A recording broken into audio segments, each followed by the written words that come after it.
Oke, selamat sore. Suara saya kedengaran. Kita mulai lagi ya.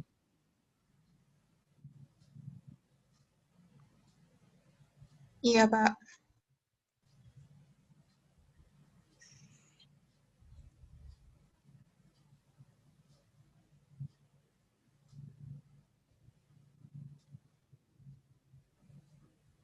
Oke. Nah, tadi politik, kemudian ekonomi ya. Nah, kondisi ekonomi juga pengaruh ya. Misalnya karena terjadi pandemi ini, maka terjadi penurunan pertumbuhan ekonomi, terjadi penurunan konsumsi. Nah, itu pasti berpengaruh terhadap apa? Produk atau barang jasa yang dihasilkan oleh perusahaan menjadi tidak laku, tidak terbeli, turun penjualannya. Ya, bahkan kemarin pertumbuhan ekonomi Indonesia itu negatif ya. Kalau itu kuartal 2 2020. Kalau kuartal 3 2020 ini menjadi negatif lagi, secara teknikal kita masuk ke dalam resesi. Tapi yang resesi itu bukan cuma Indonesia gitu ya, negara-negara lain juga sama gitu ya. Bahkan ada yang penurunannya lebih dalam, ada yang ekonominya turun sampai terkontraksi minus 30% seperti Amerika Serikat gitu ya.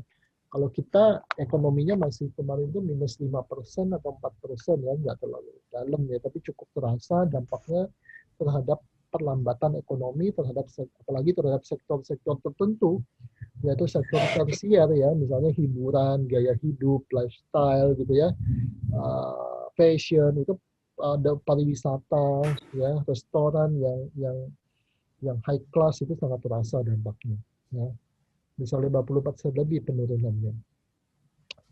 Nah, penurunan aktivitas ekonomi itu akan menurunkan konsumsi dan akibatnya pembelian produk atau jasa juga akan turun. Kemudian ketika terjadi pandemi kemarin itu beberapa negara melakukan PSBB kan, pembatasan sosial, melakukan embargo sehingga aktivitas produksi di supply chain itu juga terganggu ya, aktivitas ekspor impor terganggu, ada beberapa uh, bahan baku misalnya yang tidak mudah untuk didapatkan karena produsennya tiba-tiba berhenti berproduksi, dan sedangkan itu didapat dari apa, proses perdagangan internasional ya. Kemudian social culture juga akan berpengaruh ya, misalnya nilai-nilai budaya, value keagamaan yang dianut ya, mindset dari konsumennya, belief, keyakinan dia, norma-norma yang dianut itu pasti akan pengaruh terhadap aktivitas pemasaran ya. Kemudian juga technological ya, itu juga pengaruh ya. Perkembangan, Anda lihat sekarang perkembangan teknologi yang sangat pesat khususnya di bidang aplikasi dan internet dan juga perangkat keras dari komputer dan handphone menyebabkan saat ini berkembang marketplace digital atau perdagangan e-commerce, dagang secara digital itu berkembang sangat pesat gitu ya, karena lingkungannya memang sekarang sangat mendukung ya, apa saja mendukung, internetnya mendukung, teknologi aplikasinya mendukung, hardware dari komputer maupun dari handphone, smartphone yang mendukung, sehingga dia berkembang pesat, ekosistemnya bisa berkembang pesat ya. Nah, kemudian juga Anda juga bisa melakukan penilaian apakah objektif Anda itu realistis, menjejak tanah, menjejak bumi atau tidak dengan melakukan analisis SWOT. Anda pasti sudah pernah mendengar ya analisis SWOT ya. SW itu dari dalam internal perusahaan, OT itu dari lingkungan bisnisnya. Nah, bentar. Kemudian juga opportunity untuk masa depan bisnis ya, Anda bisa lihat di situ ya, dari sisi luar perusahaan dan lihat dari sisi makro, lingkungan makronya, lingkungan bisnisnya, politik, ekonomi, sosial, budaya, dan teknologi. Itu opportunity ya, yang kita bahas tadi. Nah, jadi seperti ini. Saya pikir Anda familiar ya kalau dengan SWOT ya, Strength, Weakness, Opportunity, and Threat ya. SW itu dari dalam perusahaan sendiri ya, strength itu kapabilitas perusahaan untuk mencapai objektifnya, weakness itu kelemahan dari perusahaannya, keterbatasan dari perusahaannya, opportunity itu faktor peluang dari luar yang bisa dieksploitasi oleh perusahaan untuk mencapai keunggulan bersaing bagi dia. Threat itu adalah ancaman yang dari faktor eksternal yang bisa mempengaruhi kinerja perusahaan. Ya, yang weakness dan threat itu negatif, yang strength dan opportunity itu positif. Strength and weakness ini internal atau dari dalam perusahaan, opportunity and threat itu eksternal atau dari luar perusahaan. Saya kira Anda sudah cukup paham kalau ini. Nah, kemudian ada statement objektif ya, kalau Anda bikin marketing plan atau strategic planning, ada objektif perusahaan ya, tujuannya apa, bisa secara korporat, secara departemen, secara keuangan ya. Dan objektif itu harus konsisten dengan marketing objektifnya ya. Dan bisa diwujudkan secara kuantitatif dan dalam rentangan waktu tertentu ya.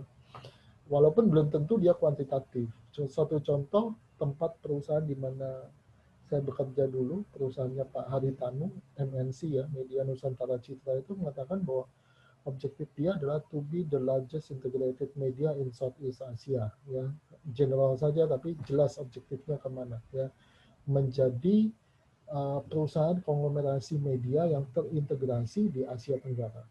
Ya, untuk terintegrasi di Asia Tenggara. Maka dia melakukan integrasi memang kan ya, jadi dari televisi, radio, koran, majalah, TV kabel, pokok online, ya, portal online dan semua dia miliki, gitu ya, sampai rumah produksi kontennya pun dia miliki karena dia punya mimpi sebagai integrated media yang largest, terbesar di Asia Tenggara, ya. Nah itu objektif. Nah, kemudian dari sana kita memunculkan kriteria objektif itu harus fokus pada hasilnya. Misalnya tadi apa dikatakan menjadi perusahaan konglomerasi media yang terbesar terintegrasi di Asia Tenggara. Ya, fokus hasilnya. Perusahaan media terintegrasi terbesar di Asia Tenggara. Ya. Nah, kemudian ini juga bisa diukur dengan return on investment-nya, berapa pertumbuhan pendapatan dia, ya. Dan kalau saya lihat misalnya MNC itu pertumbuhan pendapatannya dari tahun ke tahun cenderung naik terus, profitnya juga gitu ya. Memang ada penurunan belakangan, tapi karena pandemi ya, dan itu semua memang turun gitu ya. Hampir nggak ada perusahaan yang naik karena pandemi itu, kecuali sektor-sektor tertentu, sektor industri tertentu yang memang diuntungkan secara bisnis oleh pandemi tersebut. Ya. Kemudian memastikan bahwa sumber daya yang kita miliki itu realistis, artinya seperti saya bilang tadi, resource and capability ya. Kita punya sumber dayanya realistis dan kita punya capability-nya untuk mendayagunakan resource itu. Ya. Kemudian memastikan bahwa tujuan pemasarannya adalah bagian integral dari corporate objective itu. Ya, jadi dia tidak boleh lepas ucul sendiri dari tujuan besar grand strategi dari perusahaan, harus menjadi satu bagian besar, ada koherensi di situ, gitu ya. Nah, kemudian kita menentukan ya, selanjutnya adalah menentukan sales dan market potensialnya. Ya. Jadi melihat ya, market potensial dikatakan adalah maksimum kemungkinan penjualan yang bisa kita capai untuk keseluruhan industri dalam satu periode tertentu, periode waktu tertentu. Nah, di sini ada kata industri, Anda udah paham ya, berarti industri itu apa yang dimaksud ya. Kalau dia industri itu adalah keywords, kata kunci dalam manajemen strategik gitu yang harus Anda pahami ya. Jadi jangan berpikir bahwa industri itu sebuah pabrik, Pak, bukan. Pengertian industri seperti yang saya katakan tadi gitu ya. Kelompok perusahaan yang berada di bidang tertentu dan menggarap bidang tertentu gitu ya. Jadi dia berada dalam satu landscape atau competitive environment yang sama gitu ya. Nah, itu market potential, berapa penjualan yang bisa kita capai. Maksimum penjualan untuk seluruh industri ya, ukuran pasar lah. Nah, kalau ini adalah sales potensial ya, maksimum porsi pasar yang kita bisa capai ya, market share-nya, market share maksimum. Kalau ini adalah market size dari industrinya, ini market share dari kita ya. Kemudian sales forecast ini adalah perhitungan realistisnya, kira-kira berapa dari sales potensial itu. Sales potensial itu kan maksimum ya, yang masuk akalnya, tapi berapa Anda bisa capai. Nah, kira-kira begitu. Nah, Kemudian berikutnya adalah bagaimana pada menghasilkan dan pemilihan strategi. Ya, dari strategi itu Anda adalah sekelompok set pendekatan yang akan dipakai oleh perusahaan untuk mencapai objektif dari perusahaan tersebut apa. Ya, misalnya objektifnya tadi apa? To be the largest integrated media in Southeast Asia gitu ya. Objektifnya MNC Group. Ya. Nah, misalnya di sini juga bisa objektifnya adalah kenaikan pendapatan penjualan 10% dengan meningkatkan harga, meningkatkan volume penjualan, atau meningkatkan market share-nya atau pangsa pasarnya, dan menghasilkan akan berbagai alternatif strategi. Nah, kemudian di dalam perspektif manajemen strategik ya, ada yang dinamakan sebagai Boston Matrix ya, Boston Matrix, McKinsey Matrix ya ini ya. Nah, jadi market growth Anda seperti apa dan kemudian market share Anda seperti apa ya. Market growth ini pertumbuhan pasarnya ya, pertumbuhan pasarnya seperti apa, kemudian pangsa pasar yang saat ini Anda kuasai seperti apa. Market growth ini mengacu pada industrinya, market share ini pada perusahaan Anda sendiri ya. Kalau Cashco, market share Anda tinggi tapi Anda berada pada pertumbuhan pasar yang industrinya ini sudah mulai turun ya, ini mulai Cashco aja, berarti Anda ya istilahnya itu mengeruk uang sebanyak-banyaknya sebelum industrinya benar-benar sunset. Kalau ini market share Anda low, tapi sebenarnya Anda berada pada industri yang bagus, masa depan Anda tanda tanya gitu ya. Yang paling bagus ini start ya, pasar Anda bagus, Anda berada pada industri yang excellent juga, itu start ya. Atau pangsa pasar Anda rendah ya, Anda berada pada industri yang pertumbuhannya rendah juga. Wah, ini susah ini, namanya disebut dog gitu ya. Ya. Anda perusahaan kecil dan di dalam industri itu industrinya lagi-lagi decline gitu ya. Nah, itu susah gitu seperti itu. Nah, kemudian setelah itu Anda merencanakan marketing program ya, marketing mixnya seperti apa gitu ya. Anda sudah pelajari ini di dalam manajemen pemasaran ya, product, pricing, promotion, distributions, dan kemudian merencanakan budget untuk setiap marketing mix itu ya, setiap business activity itu pasti membutuhkan budget, anggaran supaya dia bisa jalan dan kemudian diimplementasikan ya, dan terakhir dikontrol, ada mekanisme kontrol seperti yang saya sampaikan di slide sebelumnya tadi. Nah, sehingga penjualan itu dikatakan bisa berkontribusi pada analisis dari pasar saat ini. Ya, fungsi penjualan itu dalam perencanaan strategik perusahaan apa, menganalisis market. Ya, dia bisa membantu di situ menentukan sales potensial atau sales forecasting. Nah, ini fungsi-fungsi dari manajemen penjualan yang bisa dikontribusikan kepada perencanaan strategis perusahaan. Ya, mengenerate dan memilih strategi perusahaan, budgeting, implementation, dan control. Ya, implementation dari marketing plan, kontrol dari marketing plan, dan budgeting penganggaran modal untuk setiap business activity yang menjalankan marketing mix 4P dari marketing plan itu. Nah, kemudian juga tentu tidak bisa dilepaskan dari marketing mix promotions ya. Promotion itu ada advertising, sales promotions, publicity, public relation, personal selling, direct marketing, interaktif, dan internet marketing.